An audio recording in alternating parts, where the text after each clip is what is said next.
country is not good economics, and I will suggest to you is not necessarily good science. Find out what the science truly is before you start putting the American economy in jeopardy. Well, just to follow up quickly, tell us how you've done that. Are there specific scientists or specific theories that you found especially compelling as you've educated yourself? Let me tell you what I find compelling is what we've done in the state of Texas, using our ability to regulate our clean air. We cleaned up our air in the state of Texas more than any other state in the nation during the decade. Nitrous oxide levels down by 57%.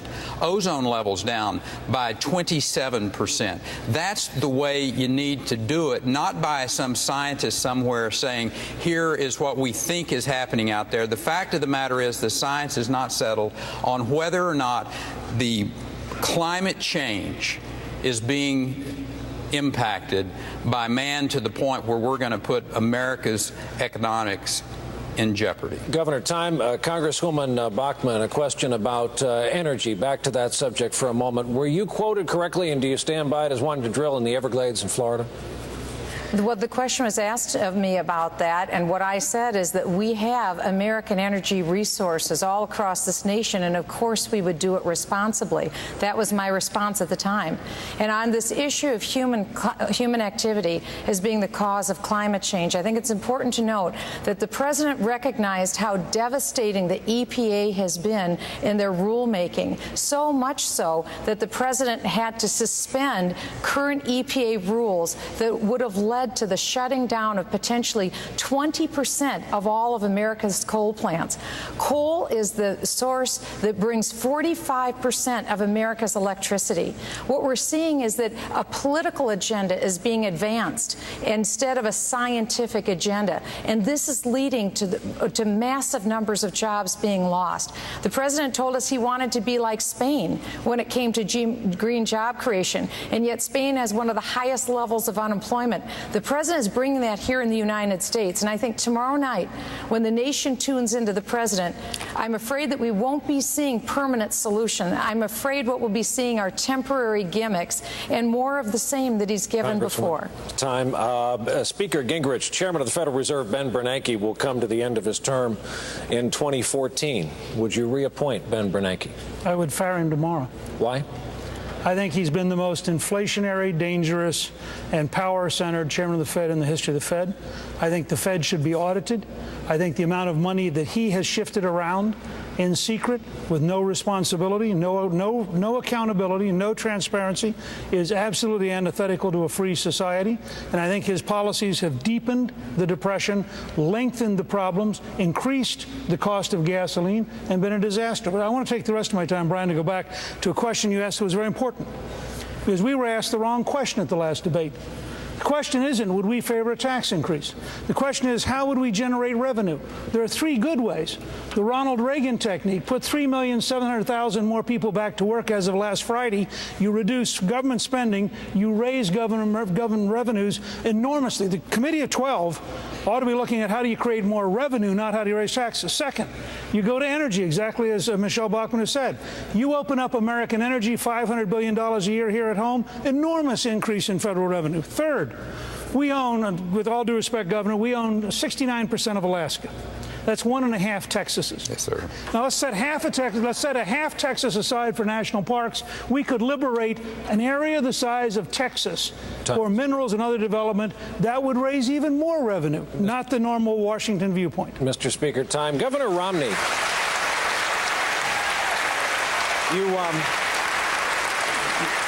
you often hear this figure, 47% of Americans pay no federal income tax, and the promised effort underway soon, at least in Washington, to correct that. Isn't some of this argument semantics, and won't the effort to correct that be a de facto tax increase?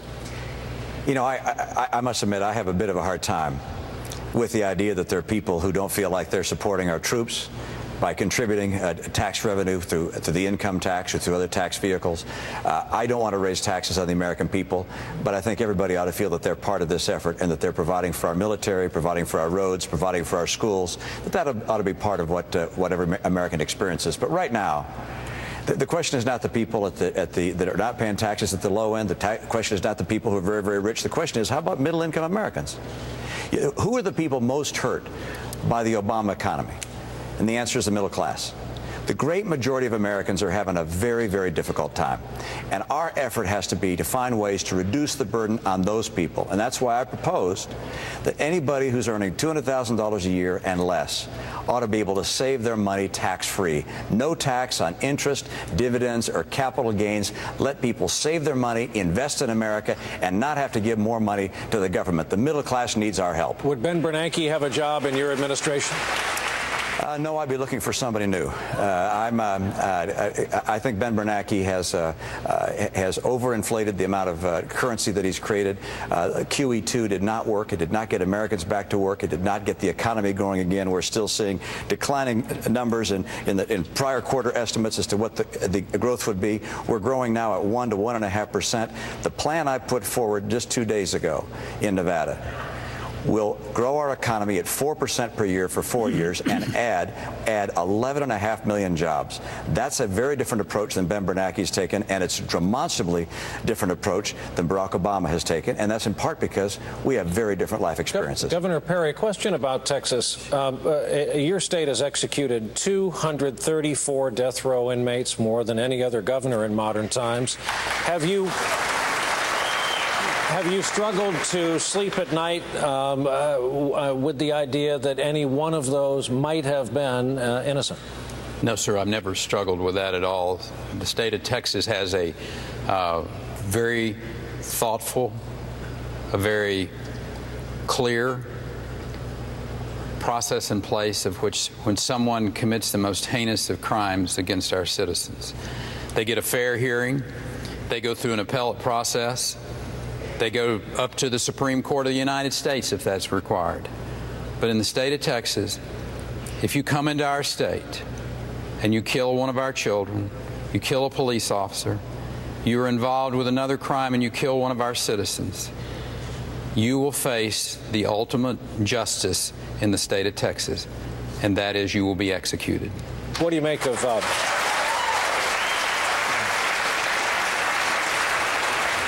What do you make of that dynamic just happened here? The mention of the execution of 234 people drew applause. I think Americans understand justice. I think Americans are clearly, in the vast majority of cases, supportive of capital punishment. When you have committed heinous crimes against our citizens, and it's a state-by-state issue, but in the state of Texas, our citizens have made that decision, and they made it clear, and they don't want you to commit those crimes against our citizens, and if you do, you will face the ultimate justice. Mr. Cain, I'd like to get you in this tax discussion we've had recently. Yes. The General Electric Corporation last year, there's a prominent case, made $14.2 billion in profits worldwide, but paid no U.S. taxes. Perfectly legal. But does it strike you as fair? This is why I have proposed my 999 plan. The government needs to get out of the business of picking winners and losers. The government needs to get out of the business of trying to figure out who gets a tax break here, who gets a tax break there. When you go to 999, it levels the playing field for all businesses. What a novel idea. And the government won't be in the business of trying to determine who's going to be able to make money and pay no taxes and vice versa. Secondly, this recession is the worst recession since the Great Depression.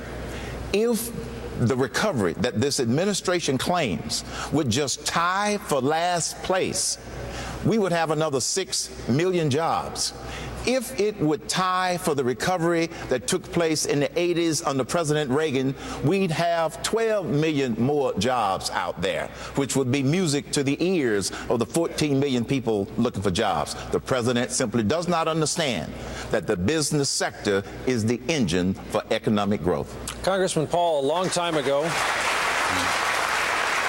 A long time ago, a fellow Texan of yours, a young student teacher in Cotulla, Texas, was horrified to see young kids coming into the classroom hungry, some of them with distended bellies because of hunger. He made a vow that if he ever had anything to do about it, the government would provide meals, hot meals at best, in schools. The young student teacher, of course, was later went on to be President Lyndon Johnson. Do you think that is any more, providing nutrition at schools for children, a role of the federal government? Well, I'm sure when he did that, he did it with local government, and there's no rules against that. That'd be fine. So that doesn't imply that you want to endorse the entire welfare state. You endorse all welfare. Anytime I challenge it, you're going to challenge the whole welfare system. No, it isn't authorized in the Constitution for us to run a welfare state, and it doesn't work. All it's filled up with mandates, and the mandates are what we're objecting to. I want to repeal all the mandates, but yes, if there are poor people in Texas, we have a responsibility. I'd like to see it voluntary as possible, but under our Constitution, our states have that right. If they feel the obligation, they have a perfect right to. So don't always try to turn around and say that we who believe in liberty, we lack compassion. Because we who believe in liberty and understand the market, we're the only ones that really understand how people are taken care of, how they are fed, and how people have jobs. It's the market. It's never the government that does it. So this whole idea that there's something wrong with people who don't lavish out free stuff from the federal government somehow aren't compassionate enough. I resist those accusations. Congressman, thank you. Somewhat hard to believe. The campaigns have notified us we're actually a few minutes over the time we were allotted for tonight, and so our questioning will have to come to an end, with hearty thanks to so many people, most notably the candidates here on stage, but to the good folks here at the Reagan Library, the Reagan Foundation, notably Mrs. Reagan, to our partners in all of this, Politico, my partner in the questioning, John here, thank you very much. Terrific. And thank you all for watching. Our coverage will continue. One of the few things you can count on, we'll be back at this. There'll be many more of these discussions. That wraps up our live coverage of this portion of the debate from Southern California.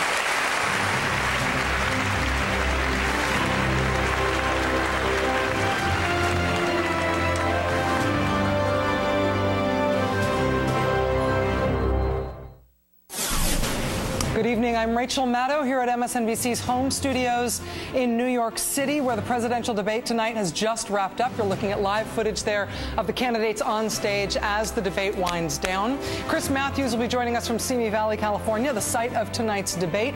Ed Schultz, Al Sharpton, Lawrence O'Donnell, Gene Robinson, all here with me in New York City.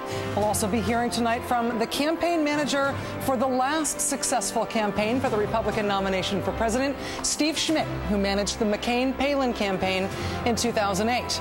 Also, the immediate past chairman of the National Republican Party, Michael Steele.